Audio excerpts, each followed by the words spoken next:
Hello, SPHL fans, and welcome to another video. We have a longtime returning guest representing the Huntsville Havoc, Zach Starry. Like I said, he's been on so many times you can almost call him a co-host. Always love having you, Zach. Thanks for hopping on and talking a little Havoc hockey with me here. Much appreciated. We are going to hop right into it. Havoc had a terrific season last season, finishing second place with 70 points, right behind Riverman, making the playoffs. Unfortunately, getting knocked out by the Knoxville Ice Bears in the first round. Just briefly, what did you think of the season last year? And just tell me what that was like. Um, as you guys were heading into the playoffs, I'm sure you guys had lofty expectations, and unfortunately, just didn't go your way in that first round. So, why don't you give me some thoughts on last year and the playoffs there? The season started off really good. We were, I can't remember, we were chasing first place to start, and then we took it over, and it was basically um, Pensacola trying to run away with it. We were the only ones able to stop them there at the beginning. And then we hit a spurt where I think it was like a 7 or 10 game losing streak, and it was just it was like, okay, when's this going to end? And everybody started catching up to us. But the guys got it figured out and went on a hell of a win streak at the end of the year to hold off and take second place again. 2 straight years finishing second overall. But 2 straight years you go out in the first round and you got one playoff win to share amongst the 2 years. It gets kind of, sad and fans' point of view, like sad for the players. You want those guys to get that chance to win. We talk about every year. You get these guys in there. You fall in love with them, become big fans of them, and you want to see them win the trophy. And to not even get a game, it really sucked. And watching the guys kind of skate off last year, it really had that feeling of like who's coming back. They were taking their time coming off. They were doing laps one by one. Were coming off. And every Havoc fan that was there that game kind of was left with a question mark of, is this the end of an era again? So when the protected list came out, it was really nice to see a lot of our favorites on that going, okay, cool. At least they've had a conversation in their closing meeting that they're at the moment wanting to come back. We've seen that before. Havoc fans have, the Austin Martins that look like the next big star coming through there, gets a job in the offseason, doesn't come back. There was, every year there was the rookie of the year we had. The year we went to the Stanley Cup, the President's Cup against Peoria. I can't remember what his name was, but something happened and he didn't. He got kept, even signed with the Havoc, and then something happened and he backed out and left. So anything can happen between now and then, but it is nice to see when they put a keeper list out that's the guys that we actually had a good closing interview with. So, um, I wouldn't say it's a disappointing season, disappointing outcome, but it's always disappointing for every team but one. Peoria made it all the way up to the last game. Still disappointing end. It doesn't matter, and that's not a reflection on the players. That's not to bash the coaches and stuff. It doesn't matter unless you win the last game of the year, like Billy Bean said. You're going to be disappointed. But from a fan standpoint, it was a great season. I enjoyed it. It didn't leave a bad taste in my mouth at all. So I'm happy. We got to see some good hockey. A lot of great things happened at the arena outside of the team winning that really made that season really special. So, yeah, I'm good with it. It's been a few weeks. Right off the bat, you're sad and you hate it. You hate it for yourself. You hate it for the players. But time heals all wounds, and you're just glad you got hockey in your city. Yeah, absolutely. And you really look at it. It's two tough first round draws. Winning second place, going against the seventh seed, people's automatic assumptions, oh, well, that's a seventh seed, you should win. Really, Evansville Thunderbolts, especially last year, was a really tough seventh seed. And even this year, I make the argument like Knoxville Ice Bears wasn't a seventh seed team. Like that No. that team was a damn good team, and Yeah, they were tough. They were I don't know, they worried me. I thought we might end up getting knocked out of that second round. That game 5 1 goal shutout win to advance. I mean, that was nuts. That could have gone either way. I mean, both teams were playing great, so I would have no shame. it was a very, very close season. Probably the closest I've seen. I mean, outside of Peoria, taking such a high lead over the everybody else from two down. I think it came down to the final weekend where like 2 through 5 was separated by 1 point, and then what was it, 6 through 7 all had a shot at being bumped out of the playoffs, coming into what Quad Cities could do against Havoc. It was a very, like I said, it was probably the most entertaining final weekend I've seen, involving all but the first place team. So, and like you said, I mean, we lost 2 years ago to basically the Evansville Cole CCs. That was the guy who stole that series, and he stole the series against you guys, and he stole the series against um, Knoxville. I mean, he got hot at the right time, and that's what matters. Last year, we lost an overtime game, a double overtime game. yeah, It happens. It's one goal, and then we coughed up a pretty good lead at home, and and lost that one in the sweep. But it was close. It was fun. Um, you want to see the guys do more. You want to see, it's a 7 seed, but like you said, both years it wasn't a 7 seed, anything other than on paper. right, Um, I mean, it was good, and I was really glad to see Knoxville give Peoria a run for the money because I think it validated our series. Uh, it just we ran flat there at the end in that third period, and that's all it was. I mean, it's playoff hockey. It's who gets hot, who wants it more. Um, it is what it is. yeah. I mean, like you said, of course it stings. Just like I said, I'm not afraid to say, that hurt. When you see your team go to the finals, not being able to do it, especially going up 2 games to nothing and then losing three in a row, your final game being on home ice.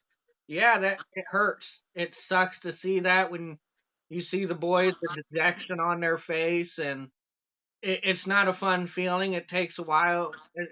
It's going to take a while for me to get over that. That was one of the hardest losses I've seen in recent memory. It was tough, but with bad endings comes a fresh start. So we got a whole new fresh start coming up with this season. The protected list coming out. Um, we're gonna go over the Havoc protected list, and I must say it's a pretty good list. If you can get a vast majority of these guys to rejoin the Havoc, I really think you'll see big things in Huntsville this upcoming season. So we'll go over the forwards first. We'll kind of break it up. We'll go over the forwards first, and then we'll do the defenders and goalies. So we'll start here with forward Cole Regianato, followed by Connor Fries, Gio Procopio, Austin Alger, Jack Yanich, Ethan Lindsay, and forgive me if I say this last name wrong, Dawson Sereno. uh, I know it's not that, but I can't pronounce how it goes.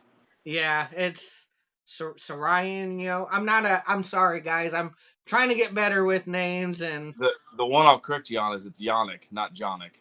yeah, Yannick, Jack Yannick. Not Yanich, Yannick. Thank you. Pretty good forward list. I've seen Cole Regianato on that. Of course, Gio Procopio, who I think's sneaky good in this league. Austin Alger. I'm definitely a fan of his. Um, I liked Ethan Lindsay. I thought Ethan Lindsay was definitely that energy guy. Kind of reminds me of another Cole Regianato, if you will. So why don't you go Sure. through those forwards? Um, why don't you tell me a little bit about him and who do you expect to come back? Who do you want to see back join this team or for another run next season? So a couple of shockers on there. I was shocked to see Reggie on there. Of course, he wasn't on there last year, and he came back. This year I think we all just kind of assumed it was probably his farewell tour. Had a great season, and that's what I think led most of us to think that okay, this is maybe his last one. He's having a, come back. He was one of our last ones that they announced that they signed. Um, had a great season. What a way to go out, and then he pops up on this year's protected list, and um, I mean, really made everybody happy. Everybody in Huntsville loves Cole. I know a lot of fans don't like him because they see him on the ice, but if you guys get a chance to meet him after the game, the dude has just an amazing personality and amazing heart. Seeing him and seeing Connor Fries on there, you get to where it's like, damn, man, are you ever going to age out? He's been in the league forever. Had another really good season this year. His leadership is probably one of the best, I would say. And great to have a guy like that come back. Um, Somebody that I think could wear a C if we don't get Dom to resign. I know Dom's not on the list, but I assume he's just giving them the hometown discount. None of us have seen anything come out yet. They didn't keep him last year, and he came back. Another great guy, best captain you could ask for. Um, Seeing his brother on this list gives all of us hope that, okay, they kept Gio. They're going to bring in Dom. I think the one that I was really happy about because he kind of got um, a bum deal there in the playoffs was Ethan Lindsay. I all of us expected to see him in there, and they didn't put him on there. A rookie year, I get it. It's a coaching standpoint. Again, I'll never question anything they do, but it just sucked because that's another one of the hometown favorites. And what he did um, for the little girl here that passed away, really became a fan favorite.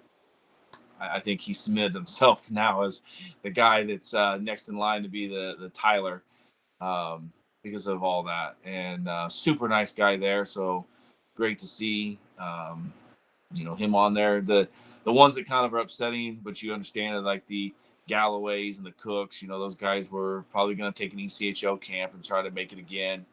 But man, they were good. The one that really was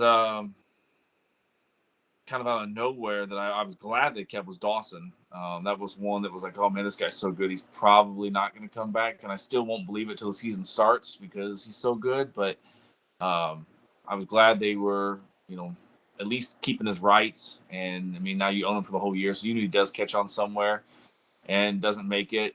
Kind of like they did with Risk last year. He went overseas, come back, was still in the rights. He had somewhere to come back and play. So Right.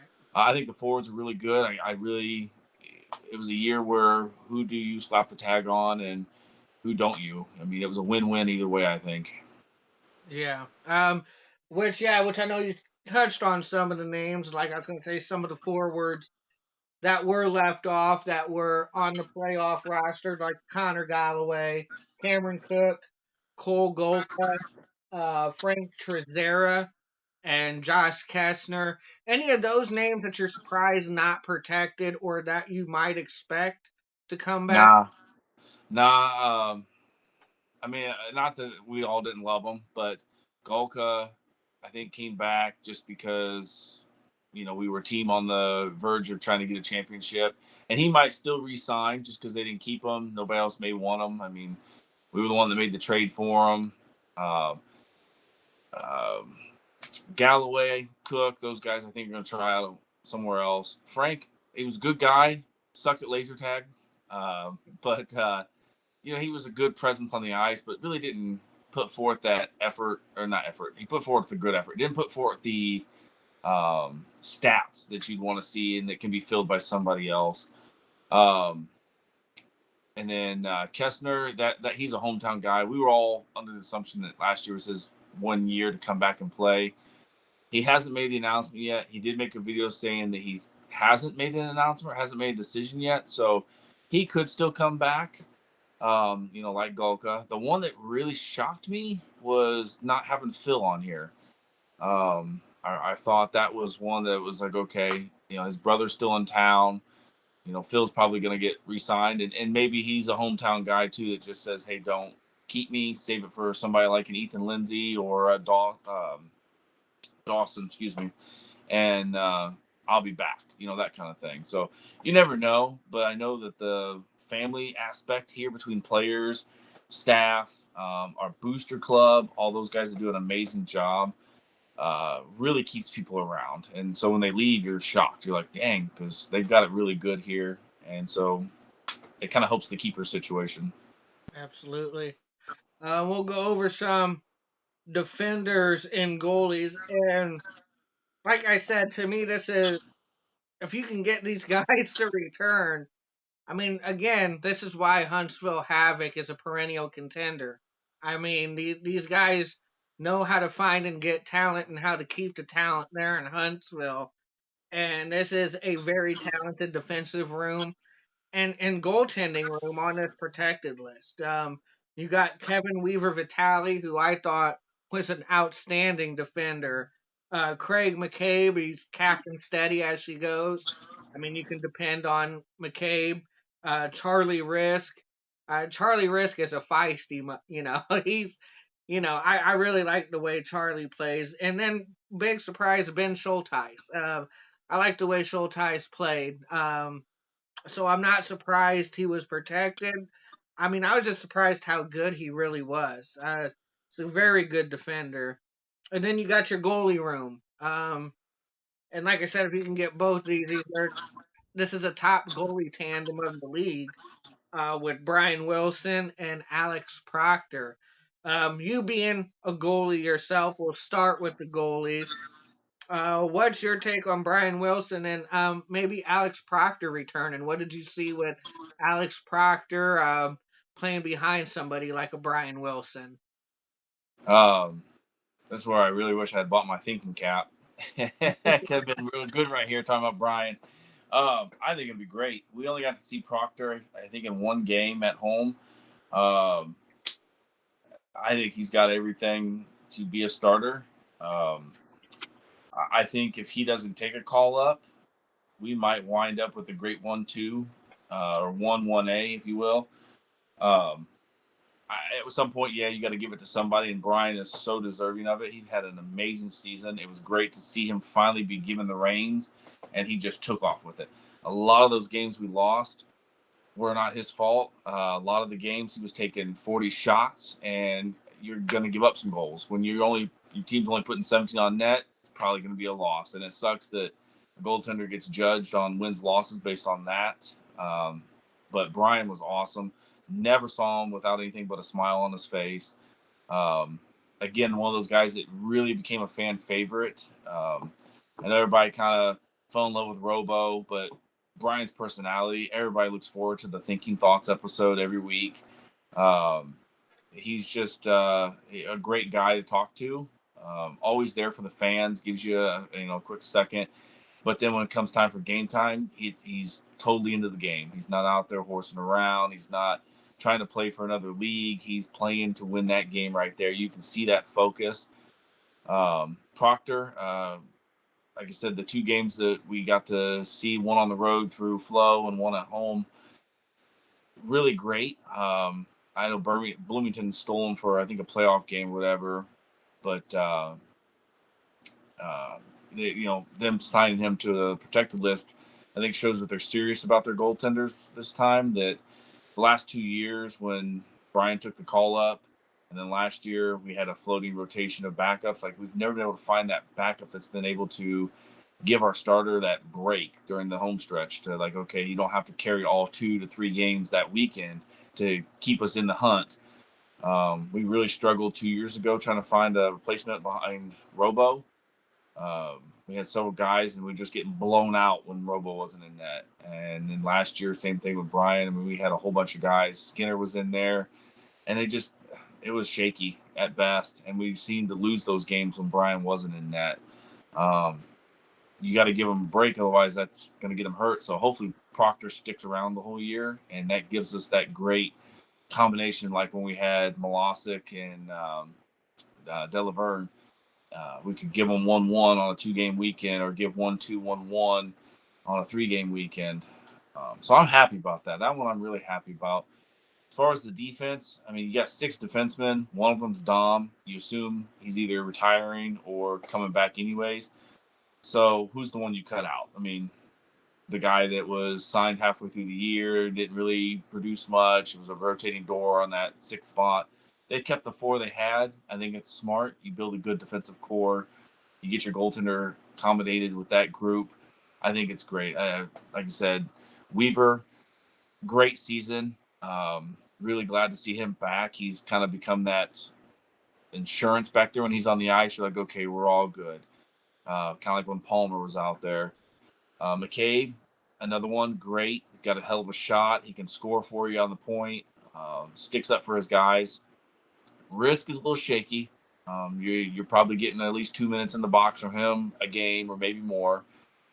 Sometimes he makes stupid penalties. Maybe he comes back a little more matured this year and just kind of chills out and plays the spot, because when he plays, he's good. When he gets into his moods and stuff like that, and he sits in the box, it always winds up costing us. Ben, you know, I don't really know a lot about him. Last year was his first year with us. He made some rookie mistakes. There was one, we were in a overtime game, I think, against Knoxville, and he skated from one end to the other end with the puck, lost it, and then just kind of coasted to the bench. We had the far change, obviously. Just kind of coasted to the bench, and they scored on a 2-on-1. That really kind of ticked a lot of fans off. He's got a good personality. Forgive and forget. But there was just a few times where he was out on the ice and it was like rookie mistake. So again, hopefully he comes back a little more mature in that same core again, and we can see something different. Weaver came back after his first year, was a whole different defenseman. You know, we've seen it before. Homer was a little shaky when they called him up out of college, and then he became a shutdown defender. So it can happen, and they obviously believe enough in him to give him the tag as opposed to trying to spin it on a Kessner or a Golka or a Elgstam. So you just gotta trust the powers to be. Yeah. I mean, I think the two names that did jump out at me that weren't protected on the defense, obviously, Don Procopio. But like I said, I think every team's got at least one guy where it's like, don't have to waste a protected spot on him. He's either playing here in the SPHL or he's not playing in the SPHL at all. Yeah, And I think that fits Don Procopio. The other guy, Lincoln Earn. I think Lincoln Earn did have a decent season while he was there with Huntsville. Do you think maybe you see a return by Lincoln Earn, or do you see him maybe going elsewhere? I can see him going elsewhere. He's been in the ECHL, so he might be one of those guys that says, "Hey, I'll come back to you guys if I don't make it in a camp, but I'm gonna try to go somewhere else." He was decent. He had his moments and stuff like that. He was well liked and everything. You just never know what goes on in those meetings behind closed doors and everything. He was definitely a scoring defenseman. Uh, but you just got, like I said, you got to trust the process. You never know who's cutting what deals, and when your coaching staff is the same, and your training staff's the same, and your equipment manager, and you got these returning vets and all that stuff. You just never know what's going to make one of these other guys say, "Hey, you know what? I'll be back, but I do want to try up in a camp, and if nothing sticks, you guys are my first signee." But then you don't know, was there turmoil behind, and they just couldn't wait for the season to get over with to get out of there. Um, you like to hope that never happens to your franchise, but sometimes the guy is great to the public and he's good on the ice, but in the locker room he's not worth keeping. So we see that a lot. Yeah. And I think looking back, like I said, if they can bring a good majority of these core players back, I think you'll have a pretty similar season that you did last year. Looking back at some of the numbers, they had 179 goals scored as a team, which led the league for most goals by a team. They only gave up 146. That's third best. Only Rivermen and Thunderbolts were better on that list on giving up goals. The one thing that stood out to me, because like I said, those numbers are expected. I expect Huntsville Havoc with the team they got to be and the top three in goals scored and the top three in goals allowed. That's just expected. What kind of caught me off guard was they had the second most penalty minutes in the league. The only team over 1,000. The only team ahead of them, Roanoke Rail Yard Dogs. You know, you got guys like Cole Reginato, Connor Fries, um, Ethan Lindsay, Charlie Risk. You know, these are some guys that take up those penalty minutes, even Don Procopio at time. Do you think that that could be a problem in the future if they keep racking up penalty minutes? No, because I'm sure if you look at those penalty minutes, you look and see how many are 5 minute fightings. I mean, that Connor Fries was in a fight every game, and sometimes twice a game. You know, Dom was sticking up for his guys. Reggie's really wasn't coming from fighting this year. I'm a firm believer in the Reggie rule. I think refs look at him, and if he gets too close to a guy and the dude takes a Crosby dive, their arms up in the air and they're calling Reggie. I think he's just kind of built that into himself from all the stuff he has done, and he just kind of has to live with that. But there are so many times where he's nowhere near the guy, and there's a penalty, and you're like, what the hell? Now, risk is a risk. He does some stupid stuff, and it's in the box. But for the majority of it, with Gio fighting, you know, Dom fighting, you know, Connor fighting, and it was everything fighting. McCabe was a fighter. You know, we played with a lot of tenacity last year. There really wasn't too many trippings. You know, a few cross checkings. You know, you're going to get that stuff. But if you take out those 5 minute fightings, I bet that number drops way down on penalty minutes.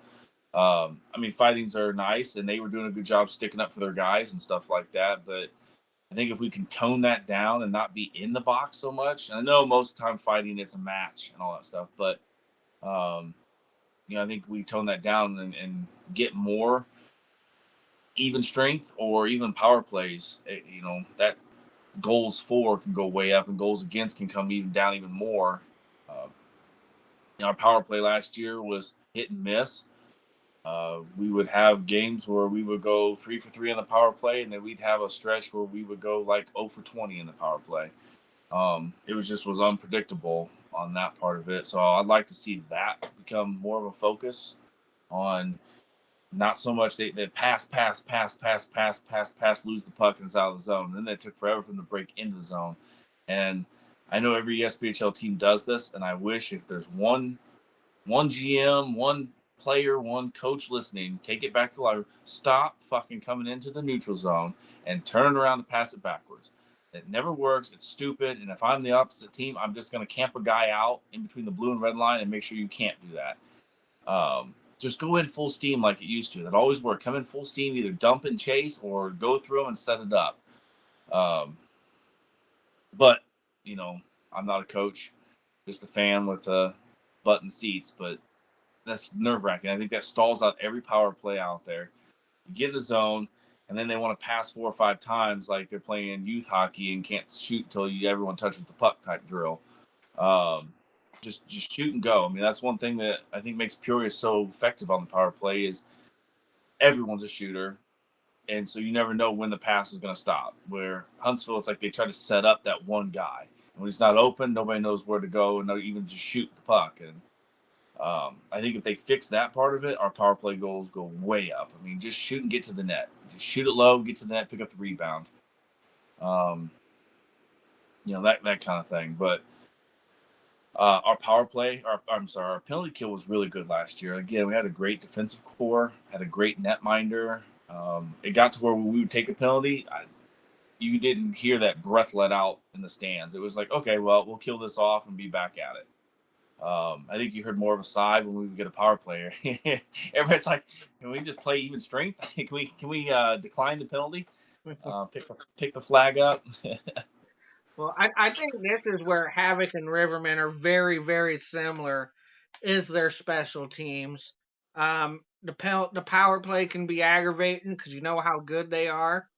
You know how good those players are, and they can score. It's like you guys can do it 5-on-5, but I like to call it playing patty cake at the blue line.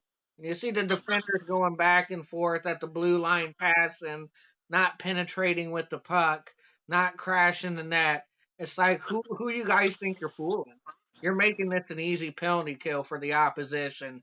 Is all you're doing. You got to put that pressure on, like you said in entering the zone. That drop back pass. I mean, it can be annoying when they do it heavily. I'm a firm believer in the give and go. You got a guy skating there, pass it to the guy at the blue line, you pass it back to the guy. The give and go is a good way to get in the zone and penetrate the zone and help get to the net. I mean, we've seen that with Alex Bear. I mean, even in the finals in game one, versus Thunderbolts, it was a give and go at the blue line, entering the zone. He took it to the net and good things happen. You get the goal. I mean, it's when you overthink things, I think, and just want to play patty cake at the blue line and hesitate. That's what gets you in trouble. I've seen a lot of that with the Rivermen, but just like with the Havoc, I've seen a lot of hesitation on the power play too. And it's just like you guys got the personnel to be a top power play unit in this league. I firmly believe Havoc have that. They do got a top penalty kill, just like the Rivermen. I was never too worried about being on the penalty kill as long as it wasn't 5-on-3. Then I was kind of like clenching my ass a little bit on that. But 4-on-5, I was just like, we can kill this. We got the talent. I'm not too worried. Um, is that the number one thing that you want to see? Maybe Huntsville clean up. Is there special teams play that might help them get them over the hump, like maybe in the playoffs? Um, no, I think really what killed us last year was just the inconsistency of period to period play. The power play, you're not going to hit every time. I wish they would do more with it. I think we have the talent that we could hit more often than we did last year. Um, but I think if you go back and look at the games, there'd be so many games where we're getting outshot because we're not even getting in the zone. And when we get in the zone, we dilly dally with it instead of just fire it on net and see what good comes of it.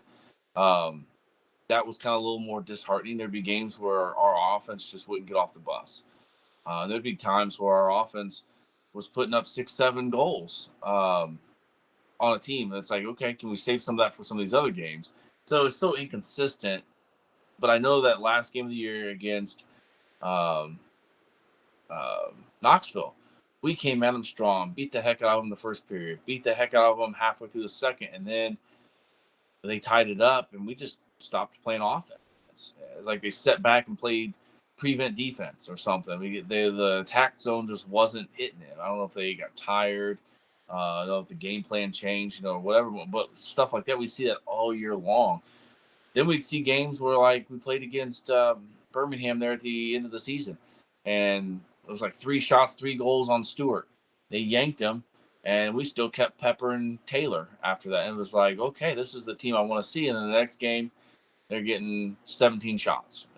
What? It's the same group of guys out there, and the talent you're playing against isn't much better, if at all. Why aren't we getting shots on net? Um, just I want to see the consistency of offense go back to the way it was just 2 years ago. Um, that year, that magical year we went on that big cup run to the finals. It was like the offense was always there. We were always in that zone, hammering that goaltender, and that's why I never felt like we were out of a game. We would be down by a goal or two, and it was like, here comes the cardiac pack. And we started the season out like that. There were so many games where at the beginning of the season we were never out of it. And then I think we made that Ryder trade and we collapsed. And I don't know if he just really meant something to the team and they couldn't get over it, but you could totally see a different demeanor on the ice. Then we started getting it back together and made another trade. And it was like, bam, they collapsed again. It was like, we stopped trading people. It's not working out for us. Um, but there'd be games where our offense just would disappear, and I don't know how you fix that. I'm not even here to try and critique that. I can just say what I saw. But that's something I want to see get fixed over anything. I think if they'd stayed more consistent and just kept hammering all game long the way they start the game, they would have won a lot more games that year. I agree. Like I said, I think you kind of hit it. Like sometimes that offense could be inconsistent. I think probably we'll see if you agree with me. The most consistent play I've seen probably came from the goaltending and defensive side.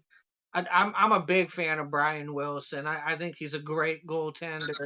He seems to be that kid that doesn't let very much bother him. If he gives up a goal, he's just all right, whatever. That's in the past. Don't care.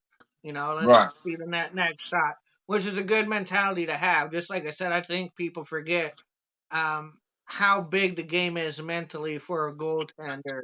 How focused and dialed in you have to be. The short term memory. You can't really dwell on anything as a goalie. You can't really afford to do that. Can you speak a little more on that?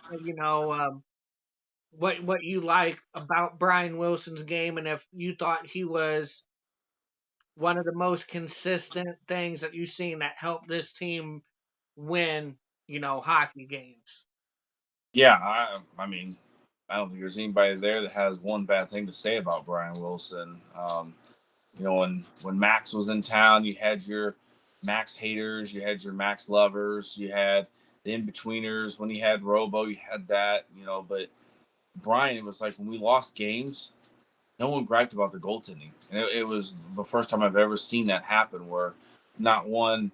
Um, not one time did you see bad press about a game because we lost 5-4, 5-3, 3-2, 1-0. Um, he's got a great personality. Um, it's very calm. At the beginning of the season, at the meet the team, um, I walked up to him and said, "Hey, that game you played 2 years ago in Peoria where you took on like 47 shots and we had like 7 shots and won." I said, "I just want to let you know that was a heck of a game. You really played awesome that game. I was on my tailbone on the edge of the seat all game long, just waiting for it to happen because it was shot for shot, something's going to happen." And you stood tall so many times. And he goes, "Yeah, that was fun." Like in not in a cocky manner, not he was just like, "Yeah, that was fun." Like getting lit up like that for that many shots and probably not being able to breathe all game long was fun. Like, yeah, you're crazy.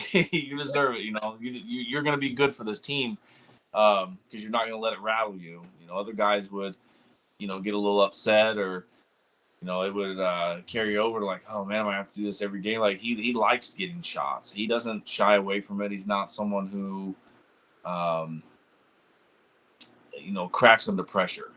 The goals that got him were just goals he was screened on. I mean, there were so many. If you go back and look at tape, where it comes to the point he never sees it, and it sucks that happens. See nice shots or the player just happens to see a spot that he doesn't know is open. Um, Very happy to have him back. I think that really shores up everything. Um, Everybody got to see him finally as the starter last year for a whole season, and I think most of us knew after watching, him kind of take over at the beginning of his first year, and then spelling Robo the year before, that he had the potential to be the guy, and he didn't prove us wrong. Um, I don't think I'd pin any of those games last year on him. I think again having Proctor, someone of his talent, behind him, already being loved by the fans, I think it's going to make us that much better because I mean, we talk about the inconsistency of the offense, but what really killed us was not having a good backup the last 2 years. Dyson Skinner's okay. He gives up a lot of soft goals that shouldn't be let up. And it's not a size issue. I think it's just he didn't play in the league up until the Havoc signed him last year. Um, and then we had that Troy the year before, and that dude was just he was garbage, hot garbage. He had one good game in Fayetteville, ran his mouth, and it was like never could capture that magic of games, getting lit up for 6, 5, 8. It was ridiculous. We ran through Taylor, ran through a couple other guys. Just couldn't find anybody that worked that year. Couldn't find anybody that worked last year. Just I'm hoping that shores it up because again, we get a 3-game set. And the crazy schedules they send us, they send us to Peoria 2 games and then over to Quad Cities for, a Saturday or a Sunday game. It's nice to know that, okay, you can put, Willie in for the first 2 games against Peoria because those are must wins for the standings. And then, put Proctor in against Quad Cities and know that a game you're supposed to win, you're going to win. Or when you put someone like Skinner in, that's I hope we beat a team in last place. We all have those games. Yeah. Or you get somebody like you said when Mike and Max were splitting. You go up to Peoria and Willie takes one, Proctor takes the other, and you know that you have the equal amount of chance of winning both games. I think that'll be really huge for us. I don't know why it's so hard for us to find a backup goalie after the Robo Willie dynamic ran off. Um, but that's been our Achilles heel. Yeah. Yeah, I agree. Now I gotta ask you, big news in the SPHL with the addition of 2 teams, technically 3. We just have to wait one more year for Mobile. But this upcoming season, we've added PD Ice Cats and we've added the Athens Rock Lobsters. Both teams right around the Huntsville area. I'm sure Havoc will be seeing them a few times. What's your thought on bringing up those teams from the Feds and the potential matchups against Huntsville Havoc? I love it. I would love to see. I think California is going to kill the FPHL. I really do. I think California is going to make it to where teams like Dansbury aren't going to want to travel all the way out there. Those teams in California aren't going to want to travel all the way over there. I think maybe a merger is coming. I've never seen this happen before, where teams jump ship into the SPHL or out of the SPHL unless they fold. But I mean, we got a few teams up north. I would love to see a few more come in and we split the SP into 2 different conferences. And then maybe that helps us out on our travel because I know it's expensive for Quad Cities and Peoria to head down to Pensacola and Macon and Birmingham, Huntsville. I know that there's a cost, and I know this isn't the NHL where it's covered. Um, I know it's expensive for everybody to travel, and some teams are richer than others. We make the joke about the Peoria just because they act like big dogs, but I mean the money has to be there. Otherwise, you get a team that folds. Um, but it would be really cool to see more jump in the Dansbury or the what's that team up there, Motor City. Those guys. Heck, even if Danville jumped into the SPHL again with the right kind of system, I mean that'd be right there in their backyard, keeps everybody close together and everything like that. I definitely think there are going to be more. I would like to see the Thunderbirds and the River Dragons, and they've got a big enough market. I think they could make the jump next. I don't think you'll see, and I could be wrong. I don't know if there'll be more jump in after PD this year, but I think next year there's going to be a few more want to jump in or they fold, and the FPHL is really going to be hurting. Right. It's big news though because having the same 10 teams every year, especially after Vermilion dropped out, it just got so washed out, so draining. Um, it was the same old, same old. You had the same teams always at the bottom. It'd be nice to get a few more teams in there. Maybe the talent kind of spreads out a little bit more. Mobile comes in next year, throws it back to an uneven amount. Um, so maybe we get another one on top of that. Um, you never know. Like I said, it could. It's nice to see the league growing because stagnation kind of kills the league, and you start to worry: are we going to stay afloat? The commissioner doesn't seem to want to budge on money. Um, they do things like last year bringing in 2 refs, which might as well just kept it one. They were still both shit. I don't think anybody was happy with any game that 2 refs refed in. They were still missing calls. I don't know how you're a trailing ref and miss a call behind the scene. Um, they tried to do replay, and that seemed to really work. I know they instituted it more and more as the season went on, and it was really nice. Even if it screwed you, it was nice to know that okay, this is in place and it works. So if it does happen to us, we won't just get eyesight, didn't see it, no goal kind of thing. Um, but having more teams is definitely really really nice. I think it can kind of help even out schedules. I don't know if we'll see every team every year now because they're only getting so many games. We'll see if they up the amount of games you get. Which I mean, you can only go to there. They can only come here. You can only play that so many times, so you may not get to see your favorite away team come into town at all, or if you miss that weekend, that's the last time you see them, kind of thing. So that would kind of suck. Yeah. But like I said, now two teams are closer, kind of helps us travel a little bit better, even as fans. Athens isn't that far away, so it'd be really nice. It's something we've been really missing since I think the what was it, the Cottonmouth left. That having that team over there on that East Coast that could kind of draw in Fayetteville. So Yeah. And we're kind of winding down here, so I'll ask about one more thing here before we go ahead and wrap up. Expectations. I know it's still early. I know protected list. Don't even tell the half story. It just gives you an idea. But glancing at the protected list, just with your gut feeling, what's your expectations for this Huntsville Havoc team?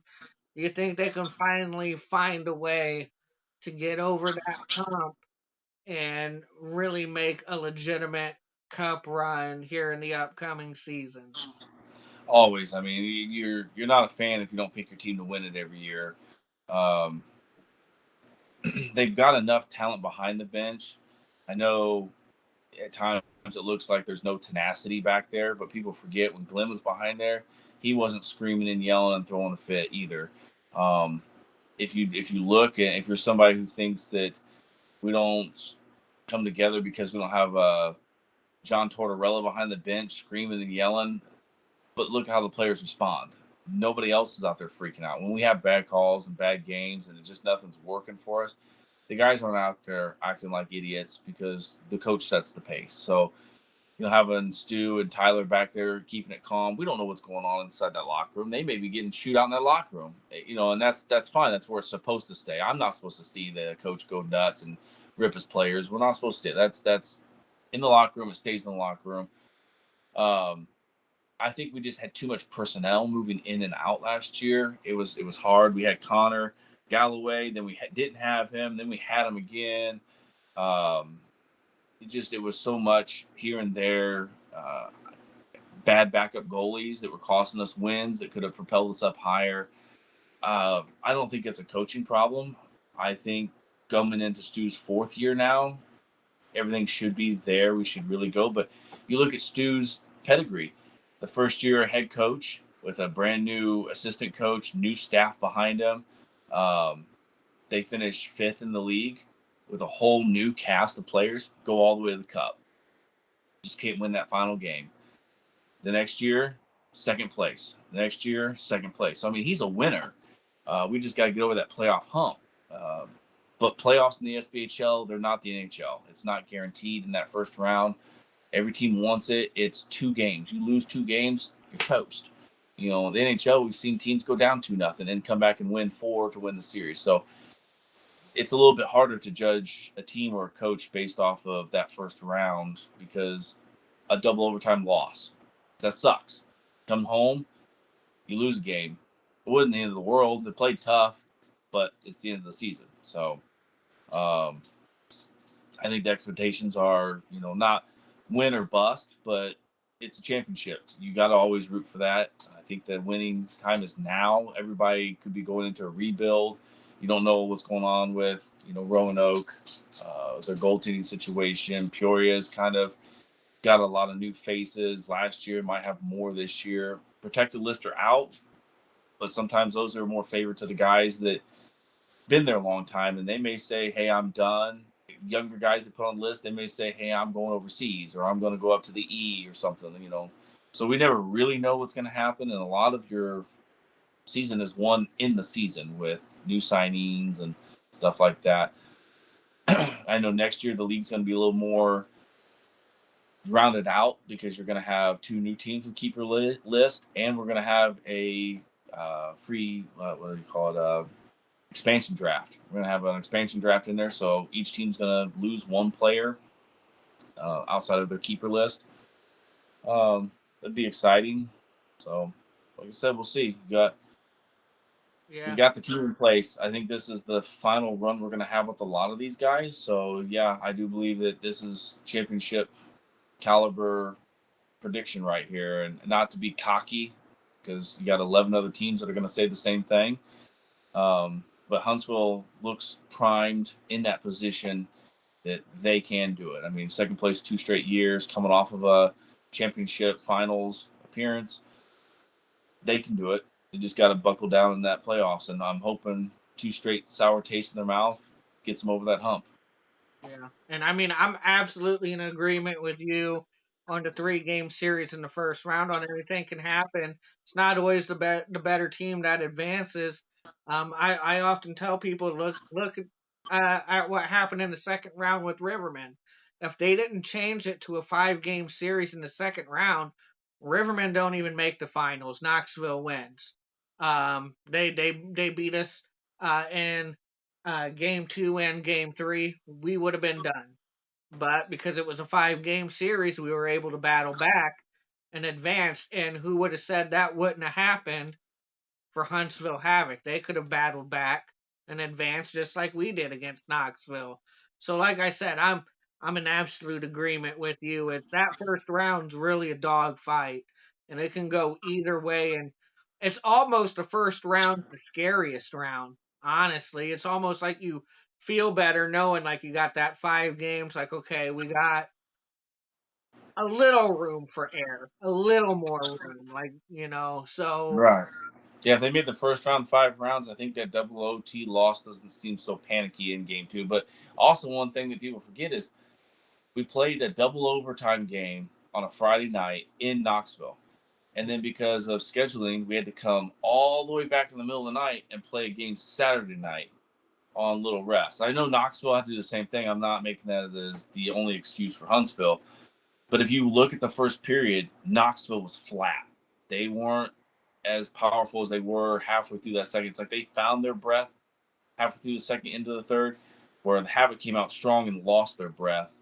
And I think a lot of that came because we didn't get the day off in between to travel. It was, Friday night double OT, come back play Saturday night, and again, I don't know what goes into that scheduling. I don't know if the VBC had something booked Sunday going into the playoffs, or if that was just the SPHL telling them this is what we're giving you. I don't know what goes in that decision making. I do know that sucks though. That's a lot of travel to play back to back. I mean, the NHL doesn't even do that. When they travel, they get a full day off. So, yeah. All right. Well, my friend, our time has come. I do want to thank you for once again joining me, talking a little Havoc hockey. It is so much appreciated. Enjoy having anytime. you on here. Um, is there anything you would like to say before we call it a night? Um, no, I mean, I'm excited to see 2 new teams next year. I seen one of the owners was already posting in the SPHL group, introducing themselves. So it'd be nice to have a friendly owner over there on the East Coast as compared to the Chucky boy that likes to go around terrorizing people and then run off when he gets put in his place. So I hope he watches that. All right. Well, um, speaking for myself, obviously my guest Zach Starry. I appreciate you guys with the views, tuning in and watching this. It's very much appreciated. If you stay tuned, I got more set up around the corner with Brooks Renish about Ice Bears, Jamie Corkum coming up with Pensacola Ice Flyers. I even got somebody lined up to talk a little bit of Athens Rock Lobster hockey, and it's even in the works with PD Ice Cats. So I got plenty more coming. Stay tuned for that. Zach, once again, thank you for joining me. Everybody, I'll catch you at the next puck drop. And as always, I keep it Riverman style. Thank you guys.